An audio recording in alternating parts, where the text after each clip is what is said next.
함께 기도하겠습니다. 하나님, 저희 영육을 깨워주셔서 오늘도 주님의 손길과 함께 시작하게 하심을 감사드립니다.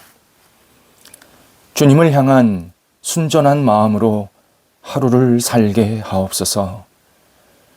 예수 그리스도의 마음을 오늘도 저희가 품게 해주셔서 진실과 성실을 소중히 여기게 하옵소서. 맡겨진 역할을 주님 앞에서 감당하는 마음으로 행하게 하옵소서. 타인을 향한 마음이 주님이 그를 바라보시는 마음으로 대할 수 있도록 저희들에게 은혜를 베풀어 주옵소서. 때를 기다리시며 때에 따라 움직이신 주님을 본받게 하여 주셔서 주님을 앞서가는 것이 아니라 주님만을 뒤따르게 하옵소서. 주님을 넘어서는 것이 아니라 주님만을 의지하며 하루를 힘있게 살게 하옵소서. 예수님의 사랑이 저희 마음을 밝혀주시고 주께서 주신 은혜를 주님의 이름에 맞게 합당하게 사용하는 한 날이 되게 하옵소서. 하나님, 저희가 저희의 무지함 때문에 겪는 시련들이 있습니다. 저희를 긍휼히 여겨 주옵소서. 저희의 판단을 흐리는 유혹과 덫에서 저희를 건져내어 주옵소서. 다시 지혜의 옷을 입혀주셔서 주님의 자녀에 걸맞는 회복이 있게 하옵소서. 성령께서 저희가 알아야 할 것을 깨우쳐 주시고 깨달은 바대로 행할 수 있는 용기 있는 한 날이 되게 하옵소서. 저희들 가운데 병상에 계신 성도들 있습니다. 이 시간 하나님께서 치유의 손길을 바라여 주시어서 오늘도 주님의 은혜로 회복되는 역사, 그리고 새로운 생명이 이어지는 역사, 놀라운 손길을 경험할 수 있는 역사가 있게 하여 주시옵소서. 치료받으시고 계속해서 진찰하시고 또 재활하시는 모든 과정 속에 하나님께서 친히 임재하여 주셔서 하나님의 영광과 사랑의 손길을 경험하는 오늘의 시간이 되도록 함께하여 주옵소서. 출타하시는 성도님들을 붙잡아 주옵소서.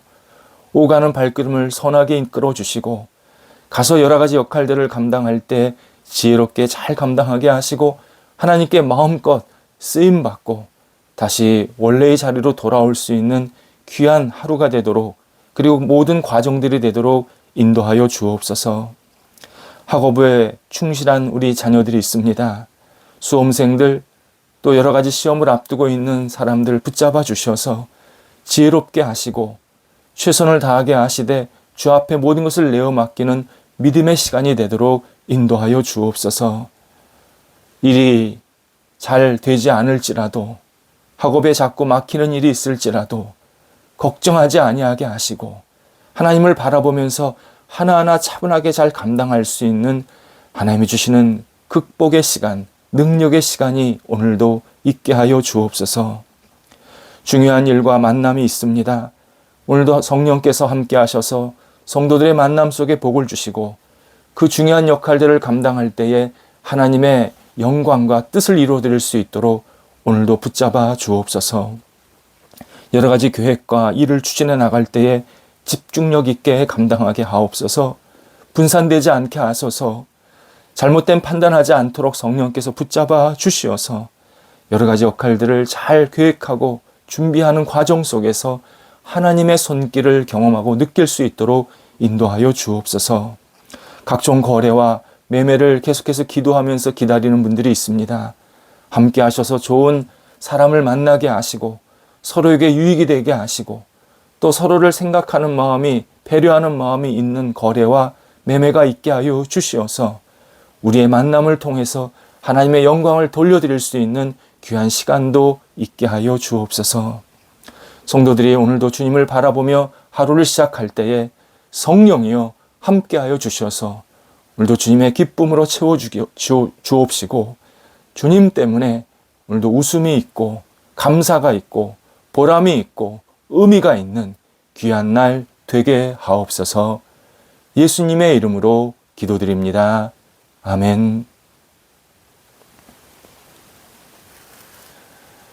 오늘 우리에게 주시는 하나님의 말씀은 신약성경 베드로전서 4장 12절부터 19절까지의 말씀입니다. 신약성경 베드로전서 4장 12절부터 19절까지의 말씀입니다. 살아계신 하나님의 말씀을 봉독합니다. 사랑하는 자들아, 너희를 연단하려고 오는 불시험을 이상한 일 당하는 것 같이 이상히 여기지 말고 오히려 너희가 그리스도의 고난에 참여하는 것으로 즐거워하라. 이는 그의 영광을 나타내실 때에 너희로 즐거워하고 기뻐하게 하려 함이라. 너희가 그리스도의 이름으로 치욕을 당하면 복 있는 자로다. 영광의 영 곧 하나님의 영이 너희 위에 계심이라. 너희 중에 누구든지 살인이나 도둑질이나 악행이나 남의 일을 간섭하는 자로 고난을 받지 말려니와 만일 그리스도인으로 고난을 받으면 부끄러워하지 말고 도리어 그 이름으로 하나님께 영광을 돌리라. 하나님의 집에서 심판을 시작할 때가 되었나니 만일 우리에게 먼저 하면 하나님의 복음을 순종하지 아니하는 자들의 그 마지막은 어떠하며 또 의인이 겨우 구원을 받으면 경건하지 아니한 자와 죄인은 어디에 서리요. 그러므로 하나님의 뜻대로 고난을 받는 자들은 또한 선을 행하는 가운데 그 영혼을 미쁘신 창조주께 의탁할지어다. 아멘. 플라톤 철학자들은 하나님은 인간과 전적으로 분리되어 있어서 인간의 감정이나 고통을 느낄 줄 모르는 완벽한 타자라고 주장합니다. 하나님은 인간과 아무런 상관이 없고 교감이 없고 그리고 교제를 나눌 수 없는 그러한 타자라는 뜻입니다. 따라서 인간이 고난받는 것과 하나님과는 아무런 상관도 연관성도 없다라고 설명을 합니다. 하지만 성경은 하나님이신 예수 그리스도가 인간을 위해 아파하셨고 직접 고난을 경험하셨다라고 설명합니다. 그리고 우리도 예수님을 잘 믿다 보면 보이고 보이지 않는 고난이 찾아올 수 있다고 말씀합니다. 무엇보다도 예수 그리스도가 고난을 통해서 구원을 이루셨기에 고난이 없으면 우리도 구원을 얻을 수 없다라고 분명히 말씀하십니다. 세상 사람들은 플라톤 철학자들의 영향을 받아서 나의 고난과 하나님과 무슨 상관이냐라고 주장을 하지만 그리스도 안에서 신앙 안에서 또 말씀 안에서의 고난은 결국 나의 고난은 예수 그리스도와의 고난과 깊은 연관성이 있음을 우리들에게 알려주십니다. 그런데 막연한 인본주의적 가치를 가진 사람들은 꼭 고난을 통해서 구원을 주셔야 했느냐 이런 질문을 합니다. 누구도 하나님의 깊은 뜻을 인간이 다 알 수 없다라는 것, 이것이 첫 번째 답입니다. 확실히 인간과 하나님의 생각은 길은 다릅니다. 예수님이 인간의 몸으로 고난을 받으심은 인류를 구원하기 위한 하나님의 절대적인 방법이었습니다. 예수님이 십자가에서 죽으시는 고난이 예수님인들 결코 쉽지 않으셨습니다. 예수님도 이 잔을 내게서 옮기시옵소서 간절하게 기도하십니다. 그럼에도 불구하고 고난을 통해서 하나님은 당신의 사랑이 얼마나 깊은지 우리에게 알려주십니다. 예수 그리스도의 생명과 우리의 구원을 맞바꾸셨습니다. 예수님의 고난은 그냥 인간적인 고난이 아니라 전능자의 고난이고 그 고난은 우리에게 기쁨과 영광 그리고 감사와 구원을 안겨주셨습니다. 또 하나, 예수님이 왜 고난을 받으셔야 했냐라는 답은 예수님이 고난을 당하셨기에 인간이 당하는, 우리가 당하는 고난도 너무 잘 아신다라는 사실입니다. 예를 들어 선생님이 학생들을 가르치고 지도할 수 있는 이유는 단순히 선생님이 나이가 많기 때문이 아닙니다.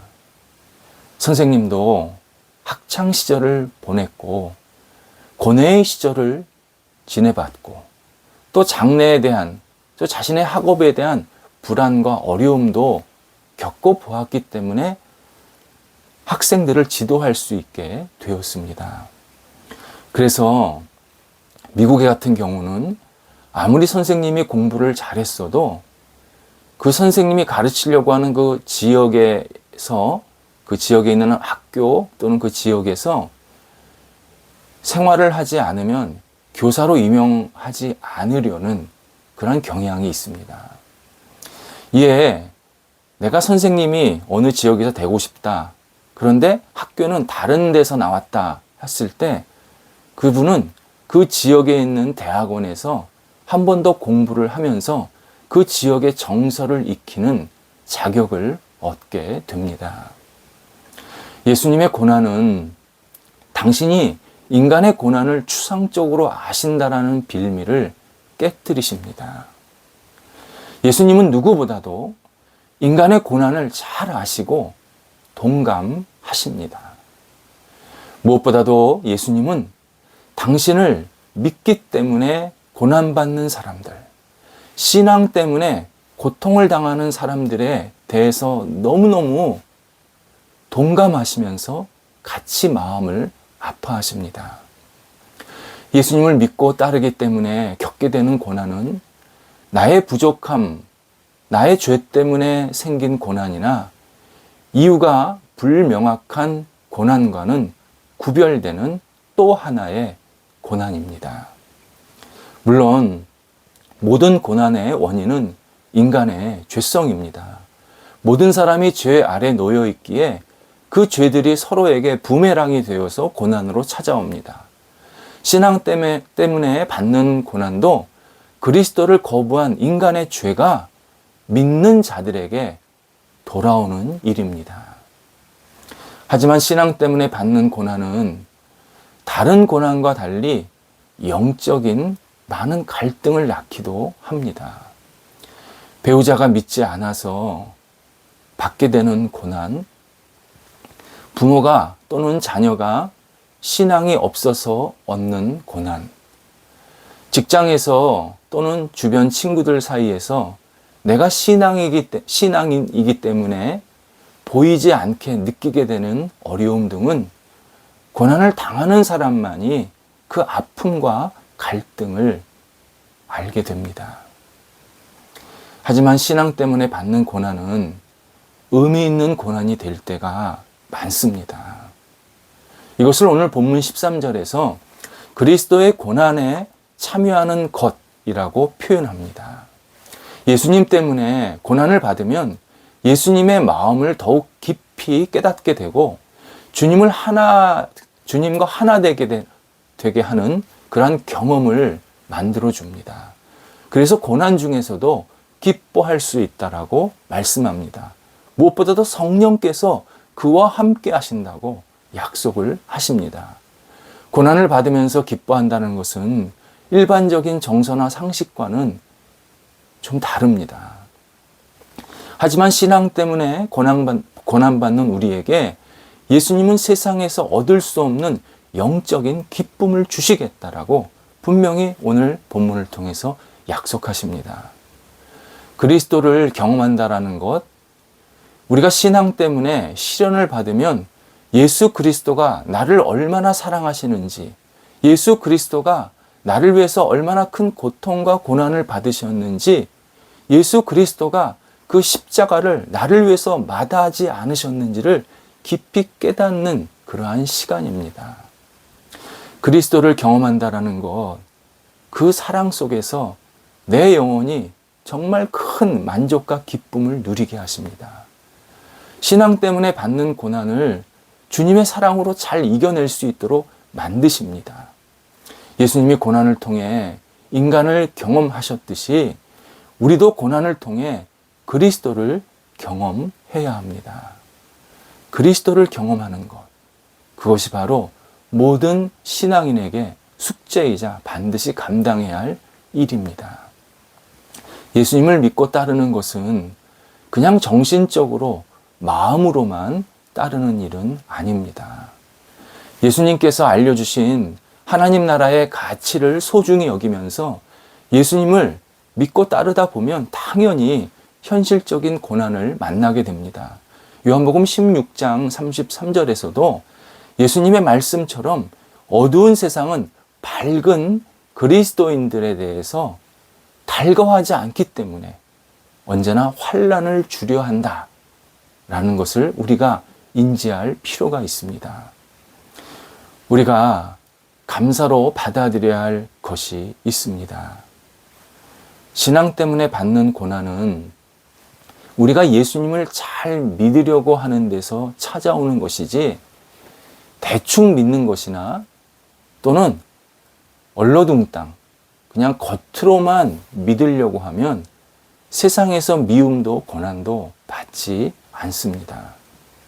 신앙 때문에 받는 고난은 많은 위로가 뒤따릅니다. 내가 홀로 분투하는 고난이 아니라 성령께서 나와 고난에 동참하시면서 나도 주님의 고난에 동참하게 만드시는 그러한 위로가 있게 하십니다. 성령께서 고난을 통해서 예수님과 깊은 친밀감을 갖게 하시면서 내가 예수님의 마음을 헤아릴 수 있는 그러한 위로도 얻게 하십니다. 예수님께서 말씀하십니다. 내가 신앙 때문에 받는 고난 담대하라. 내가 세상을 이겼노라. 우리가 이 땅에서 가정에서 직장에서 또 주변에서 신앙 때문에 받는 어려움들이 있지만 그 어려움들은 그 어려움으로 끝이 아니라 결국 하나님께서 우리에게 훗날 큰 은혜와 사랑의 선물로 채워 주십니다. 기도하겠습니다. 하나님, 저희가 신앙 때문에 받는 어려움과 또 시련들이 있습니다. 그때 저희들이 잘 극복하게 하시고 예수님의 고난을 생각하면서 예수님과 함께 이 어려움을 넉넉하게 이겨낼 수 있도록 인도하여 주옵소서. 무너지지 않게 하시고 속상해하지 않게 하시고 고난 속에서 오히려 하나님의 사랑의 손길을 더 크게 경험하는 저희 모든 성도들이 되도록 인도하여 주옵소서. 예수님의 이름으로 기도드립니다. 아멘.